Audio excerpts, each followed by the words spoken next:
Okay, so this is the second part of creating the eye, and I could have just edited this video in front of the previous one, but I thought basically splitting that part up is just gonna be a bit better.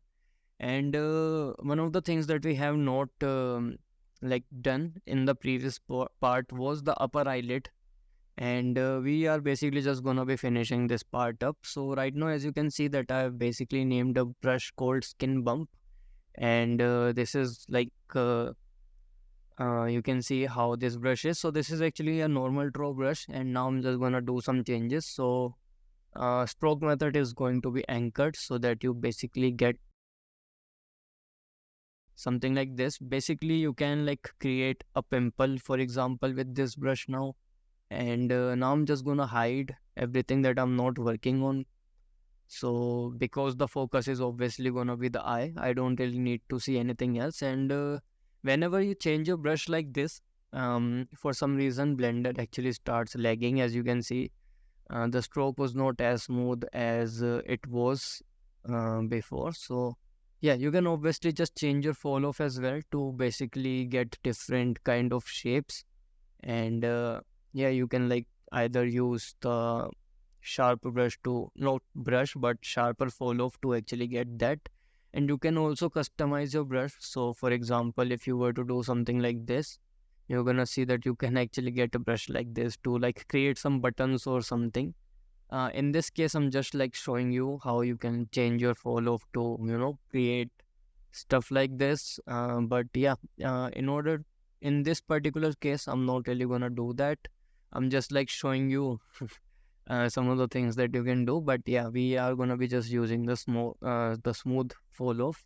And the idea is to create some sort of skin bump in the area. So for example, like this.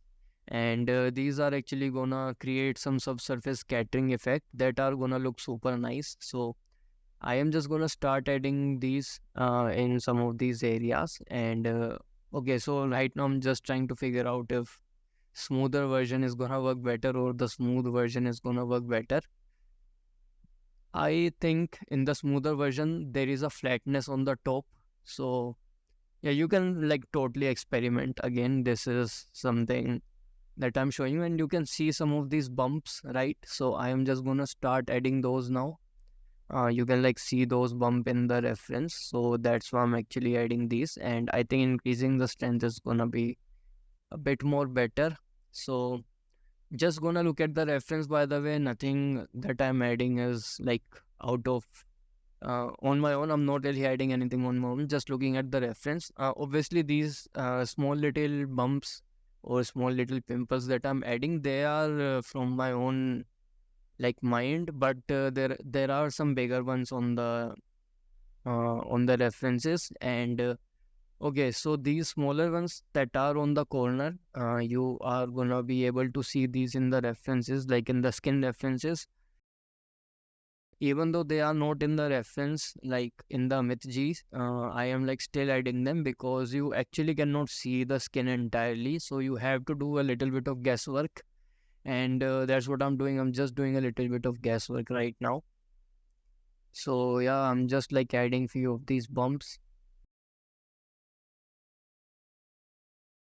That's just gonna pick a little bit of subsurface scattering, and they're gonna look so much more better. So that's why I'm doing. Okay, so I think this one is a bit more out, so I need to push that one a bit in. And that's what I've just did right now. After that, we are definitely gonna just continue working on the upper eyelid, which we have not worked on yet. Right now I'm just again creating these small little bumps, small little pimples. And just make sure that you look at the reference, by the way. Again, if you feel like they are not really present in your eyes, you don't really have to add them. But I've realized that there are few of these that are present in the reference. And I am talking about the Amit G's reference, not the skin reference. So I've decided that I think it's a good idea to add a little bit of them. And now what I'll do, I'll actually go back the subdivision and smooth these out a little bit, like smoothing the edge so that they basically would start blending a bit better with the skin. As you can see that I'm only smoothing the edges, not really smoothing the whole part out. And the idea is again to make sure that they actually blend a bit better with the surface. And now I am actually in the high subdivision to see how it looks, and I think it is looking okay. So I think it's totally fine to add those, and I can just continue start adding, or maybe adding a little bit of volume. As you can see that I've added a little bit of volume. So wherever I have added these lines, I am actually just adding just a tiny bit of volume in between those lines to give essence of uh, depth in those lines. So you can see that I have actually started adding some of these volumes in between the lines that we've created. In this particular reason, I am not really gonna make them spherical in volume, but a little bit flatter. As you can see, just added a little bit of volume, not like super duper roundy volume, but a bit more flatter. And that's what I'm doing. As you can see, in between the line, I'm just going in the wrinkles and starting adding some of these volumes. And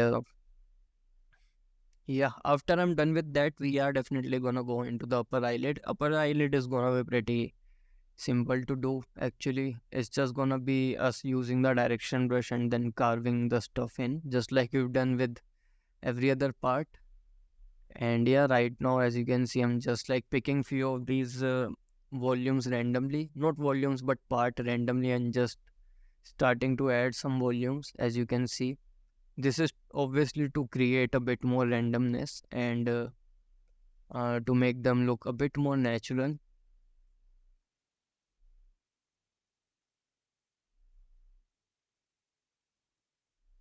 Again, you can see that we have so many of these lines that we can actually just pick few of them, even though in the reference that we are using there are not puffy volumes, but we are still like adding a little bit of them just to again give some randomness.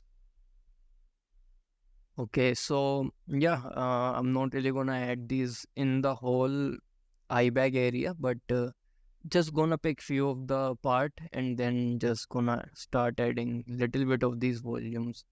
And now I'm just using the inflate brush, by the way, to start pinching few of these particular area, and gonna use the lower strength of the smooth to basically smooth this particular part out. So if they were to start doing some intersection, I can basically just remove those intersections with the smooth brush, but there are none actually.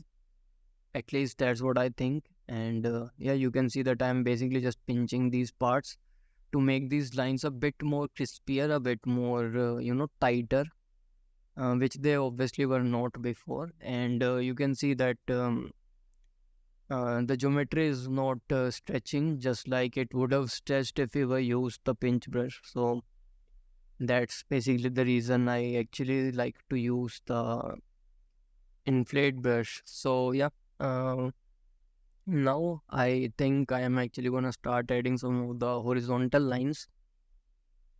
So, or maybe not. Right now in the skin, I actually cannot see. Oh no, no, I'm just talking about that wherever there are gonna be eyelashes, I'm just gonna start adding a little bit of bump. So that the hair, so that it would look like that the hairs are coming out of a bumpy area. But I obviously won't be able to do it right now because I don't know where the bumps are, and that's how I am gonna be adding those bump. Because right now I'm just showing it to you because I'm not gonna be showing you adding these bumps. I'm just gonna add those behind the scene. But as you can see, this is how I am gonna be adding those. And now you know how I am just gonna be adding these bumps in the hairs. Like wherever there are hairs, I'll just show it to you in the rendering process or in the hair process, that how I have added these bumps and where I have added these bumps. But okay, so finally we have actually started doing the upper eyelid skin part, and the upper eyelid is actually so much more simpler. It's just a crisscross directionality, and yeah, that's just how it is. So we are just gonna be using the direction brush to add those directionality, and you're gonna see it's like super simple to do. It's actually so much more less complicated to do the upper eyelid than the lower one for some reason. And you're gonna see that I am just gonna start using the direction brush in basically every direction. And now I am just gonna pick few of these lines, just doing the same thing that we've done in the whole course in terms of skin. Just gonna pick up a few of these lines and just start carving these out. And yeah, right now I'm just talking about something I don't know what, but let's just continue doing the upper eyelid. As you can see, the skin part is like gonna be super simple to do. Okay, so in this particular part, I am not really picking the already existed line, but I am just like adding some of these lines on my own to create a little bit of more variation that I felt like is not there with the directionality brush. But yeah, again, I'm just like picking few of these to create more randomness, and again just carving the lines that are already there a bit more deeper to make them look a bit more nicer. And yeah, breaking up these lines again, you can see that even in this particular area the lines are not perfectly smooth. There are like some breakup in the lines as well, and that's what I always try to do again, by the way, with the skin. So I think that's important. You can see that like I am actually breaking up these lines. So yeah, I think that I've actually said this enough that you won't be able to forget that. And I really hope that it actually is the case. I mean, I am just gonna be, listening to whole recording after I am done doing the voiceover, and it's gonna be super awkward to, listen to myself saying the same thing again and again. But yeah, there isn't really anything else that I'm doing, and just baking up these lines, make sure that these lines are not like super smooth or anything, and just trying to create as much randomness as I possibly can is basically what the process is. And yeah, now what I'll do, I'll actually just let you watch the video, because you can clearly see I've been doing the same thing even in the previous video. I've just done the same thing, and I'm just doing the same thing right now. So yeah, just watch the video, and if anything were to come up where I feel like I need to do a commentary, I'll actually just come back and start talking again.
Okay, so we are actually almost done with the upper eyelid skin, and now I'm at this part, this particular area. So you can see that again, I'm just trying to break this form up into, multiple pieces. And I mean, the bigger form is still gonna be what we sculpted before, but in terms of skin, as you can see that I'm actually, just adding a little bit of more of a little bit of these lines to, break this particular form up, which you're gonna see actually in the future. That like you can already see that I have actually broken some of these forms up, and now I'm just like again going back to adding these lines that I have been adding for so long. And yeah, actually this process, it could potentially look a bit more long, or it could look that this way of creating portrait is just not gonna end. It's just gonna be there for eternity, but it's not really gonna take that long, trust me. One portrait you can easily finish in 2 to 3 weeks. And I think if like you wanna achieve realism manually, and start doing everything on your own, this is actually a pretty nice amount of time that you can actually give to your portrait. So I don't really think that's actually super long. But if you really don't want to use this particular method, you can always just use some textures, and start blending those textures the way that I have actually shown you in this particular video, not video but course. So yeah, you can actually just use the textures, and use the knowledge that I've shown you in this course to blend those textures up with your characters. And yeah, I think this video is about to end in I think 2 minutes. I'm not like super sure, but yeah, after that I don't know which video is next, but we are kind of done with the eye. I am just gonna do the same thing to the other one. And also, I've forgotten if I've recorded the other eye or not, and we are just gonna see that.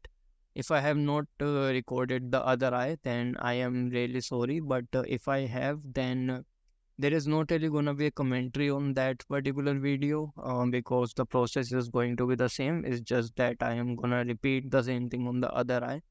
In this case, you can see that I am just still working on the skin, and you can just keep on adding these lines. Like there is no stopping of adding these. So when you feel like that you have enough, you can just stop. And you could have also seen that wherever there was empty areas, wherever there was no like detail on the skin, I've just used the direction brush to basically add a whole lot of details. And then again, I've just used few of those lines to carve them a bit more deeper, to create a little bit of variation. So yeah, that's basically what the skin, creating process is. And direction brush, and then carving the line in, is basically what the 90% of workflow is. Obviously using the direction brush towards the directionality of the skin.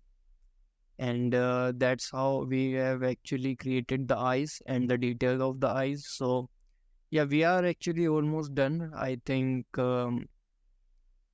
this is where I'll stop saying anything, and I am just gonna see you in the next one. You just watch this clip that is actually left in this particular video, and I'll see you in the next one.